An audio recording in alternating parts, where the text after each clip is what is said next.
Welcome in the video on prepositions. In the previous videos on prepositions, I have discussed and explained to you the definition and forms of the prepositions and functional type of prepositions and the use of prepositions. I am Dr. Vinita Bhadoria, Associate Professor of English in Government College, Bahar Road. This video belongs to the compulsory paper of English for the first year classes of BA, BCom, BSc. In this video, I am going to explain you omission of prepositions. Prepositions are not used with certain verbs and expression. कुछ भाव और verbs के साथ क्रियाओं के साथ preposition का इस्तेमाल नहीं होता है. In some conditions we omit the prepositions because there is no need of preposition. और कुछ ऐसी जगह होती हैं जहाँ के हमें preposition की ज़रूरत नहीं होती, इसलिए हम उसको हटा देते हैं. तो वो कौन सी जगह है जहाँ की preposition की हमको ज़रूरत नहीं होती. ट्रांजिटिव वर्ब के साथ हम ऑब्जेक्ट ट्रांजिटिव वर्ब के ऑब्जेक्ट के पहले हम प्रीपोजिशन का प्रयोग नहीं करते. There is no use of preposition before the object of transitive verb. Verbs are of two types, transitive and intransitive. I'll give you detail in another video. I shall meet him yesterday. There is no need of preposition with in this video. अगर हम लिखेंगे meet with him, that means this is wrong. They caught him here. There is no need of preposition to. She read a book. Read of. There is no read of. No preposition. No need of any preposition. We have done our task. There is no need of preposition. Of preposition we do not use here. So if we use preposition in these sentences, then it will be wrong because all the verbs are transitive verbs. Before the expression of time or place, we do not use preposition like for, from, in, on. Expression समय और स्थान के expression के साथ भी हम preposition का इस्तेमाल नहीं करते और वो क्या होते हैं for, from, in, on. My father came here last week. No in, no on, no for, no from. No preposition. I am going abroad. Going to abroad कहने की ज़रूरत नहीं है. I am going abroad. So there is no need of preposition. Please wait a minute. For a minute, wait for a minute. People use wait for a minute, but this is wrong. Please wait a minute is the right sentence. She is standing outside. On outside, no preposition is required here. यहाँ किसी preposition की ज़रूरत नहीं है, तो ये sentences जो हैं ये बिना preposition के use होंगे because कहीं ना कहीं ये time या place का expression दे रहे हैं. Don't use preposition if there is any qualifying words like this, that, next, every, last, all before the words expresses time like day, night, morning, evening, year, month, etc. These few words, these are some words जिनके के सामने हम preposition का इस्तेमाल नहीं करेंगे. कुछ समय सूचक शब्द जो कि एक्सप्रेस करते हैं टाइम को. जैसे कि morning, evening, day, night, month, या ऐसे कोई शब्द आए हों जो कि कुछ ना कुछ क्वालिफाई कर रहे हों, तो हम उनसे पहले प्रीपोजिशन का इस्तेमाल नहीं करेंगे. Suppose she went this morning, she went to, she went at. No preposition will be used in this sentence because this is the expression of time. So we will not use any type of preposition. Morning denotes again time. So these two words denotes time, represent time. तो हम इसमें किसी भी preposition का इस्तेमाल नहीं करेंगे. They met him last evening. वो मुझसे कल मिले. इसमें हमें किसी प्रपोजिशन की ज़रूरत नहीं है. Evening the expression of time, last again is the expression of time. He is not coming again next Sunday. Coming again on next Sunday people use in this way also, but that is wrong. वो अगले Saturday नहीं आ रहा है या Sunday नहीं आ रहा है. इसमें ऑन, एट, इन की कोई आवश्यकता नहीं है. किसी प्रपोजिशन की रिक्वायरमेंट हमको इन सेंटेंसेस में नहीं है. क्यों? क्योंकि ये टाइम का एक्सप्रेशन दे रहे हैं. But we can use preposition with time expression words if they come without qualifying words.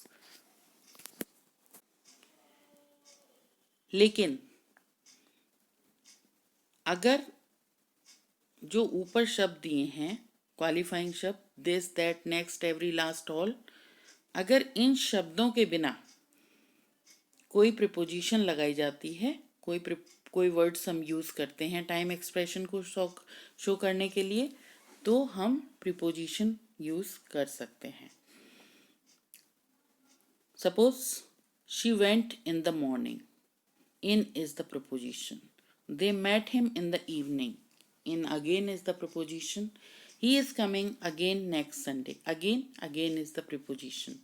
He is not coming again on Sunday. This is also preposition again. She doesn't come in the night. क्योंकि यहाँ special words नहीं है, qualifying words नहीं है, this, that, next, every, last, all, then we can use preposition with expression of with the words expressing time. Don't use preposition before words like yesterday, today, tomorrow. Yesterday बीता हुआ कल, today आज, and tomorrow आने वाला कल.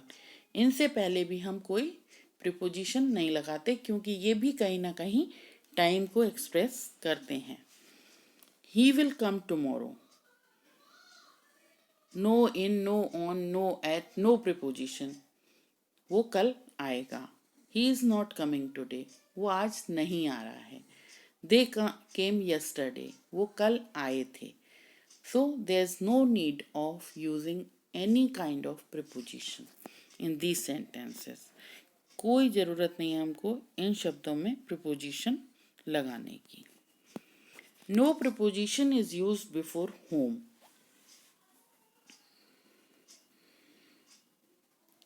Home घर से पहले भी हम प्रिपोजिशन का इस्तेमाल नहीं करते हैं. I am going home. बहुत सारे लोग कहते हैं I am going to home. There is no need of to. I am going home. I go home every weekend. I go to home every weekend. No, it is wrong. मैं हर हफ्ते घर जाता हूँ.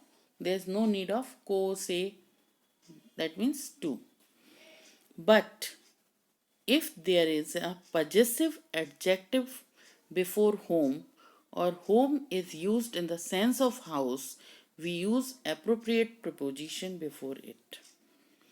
लेकिन यदि home से पहले possessive adjective लगा हो या home का प्रयोग house के अर्थ में हुआ हो तो preposition लगा सकते हैं.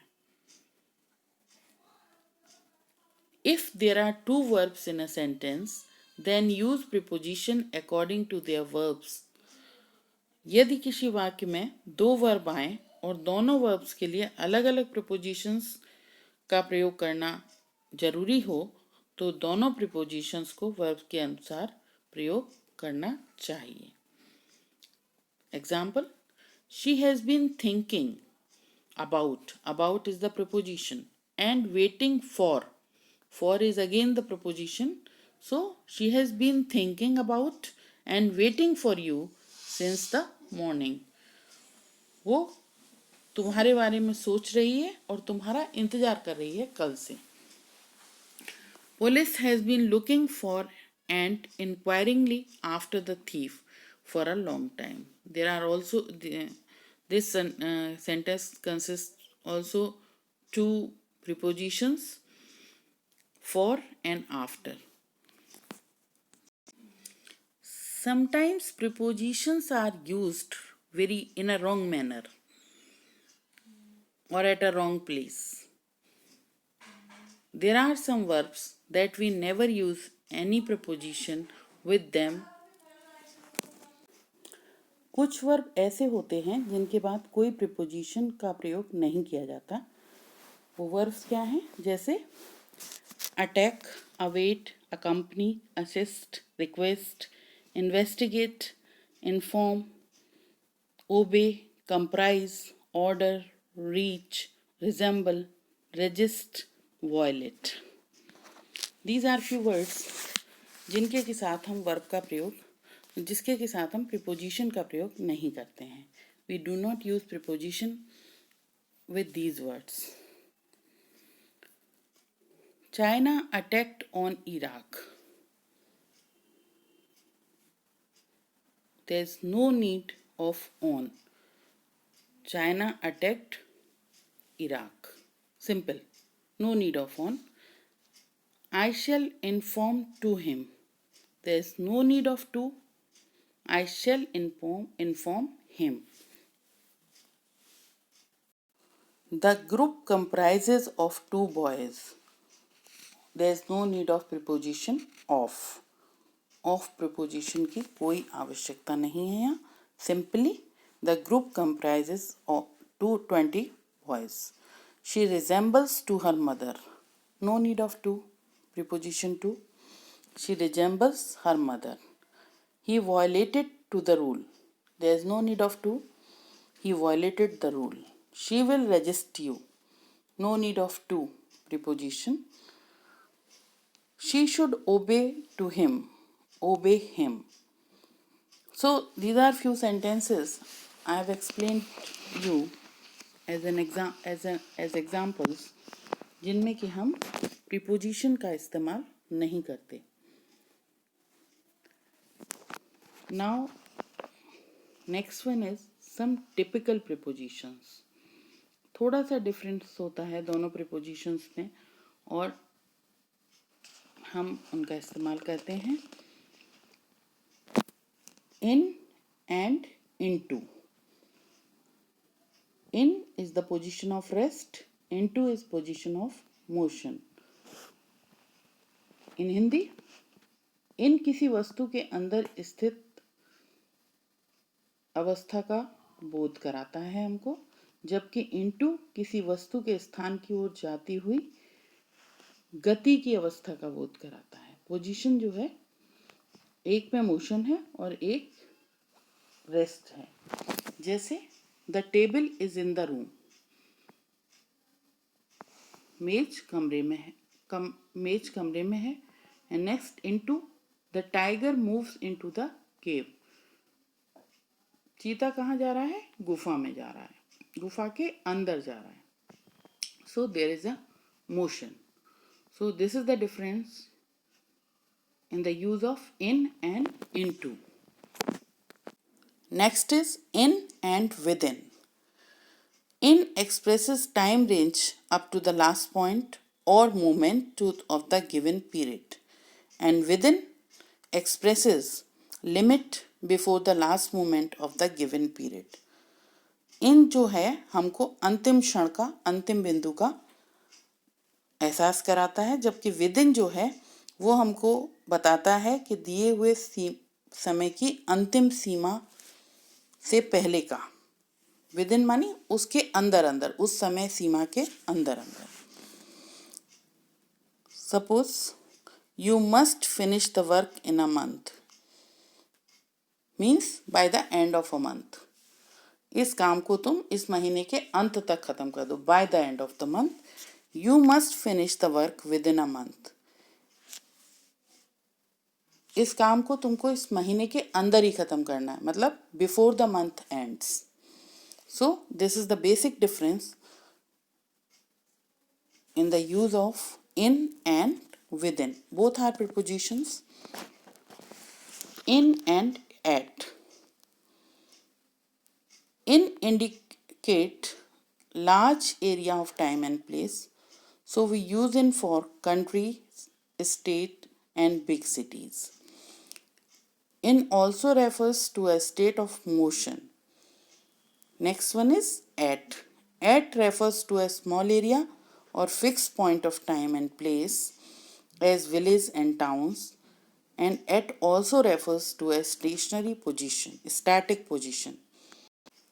इन किसी समय या स्थान के बड़े आकार की ओर इंगित करता है, बताता है, बड़ा आकार बताता है, बड़ा समय बताता है. एट समय या स्थान के छोटे आकार को बताता है. दूसरा अंतर क्या है? एट यूज करते हैं स्थिर सिचुएशन के लिए और इन यूज करते हैं मोशन के लिए, मूवमेंट के लिए. Examples are here.